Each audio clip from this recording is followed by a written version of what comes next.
picked up Anuri Tavares, and he's a speedy outfielder from the Red Sox organization, and we like his offensive capabilities. He's a very good hitter, hit over 330 in Portland in the Eastern League, and he was the MVP of that ball club, and he made the Eastern League All-Star team.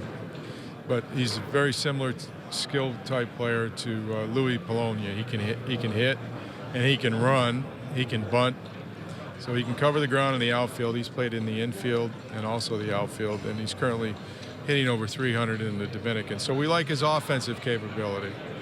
And he was the MVP on a team that had some very talented players in Portland. Moncada, the Cuban they just traded for sale, and Benintendi, who was a top 10 pick who came up. But this kid can hit, and he's got the excellent speed, which should be additive to our ball club. We were trying to add some speed to our ball club, and this kid has very good speed, as evidenced by the 13 triples that he hit this year.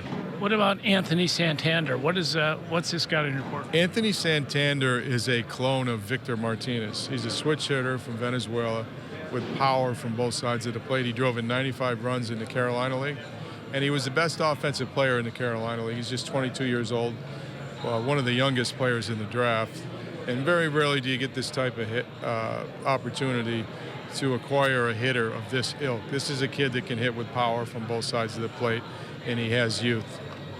Is it going to be hard to keep two Rule 5 guys on the roster at the same time? Well, that's always a tough call, but the good news today is we added two good young hitters to the organization. We can go through and take a look at it, see where they fit in on our team. Santander's a very, very good offensive player with extra base power and over-the-fence power, and Tavares has good speed. He's a very good hitter and should be able to cover the ground in the outfield. So we'll see where they fit in on the ball club. How do you sum up the winter meetings, your work here, and where do you go from here? Well, we're still looking to add to our outfield and catching, and hope to be able to do that. We made a lot of progress with conversations that we had with teams here on the trade front, and we're going to go back and continue to build our team.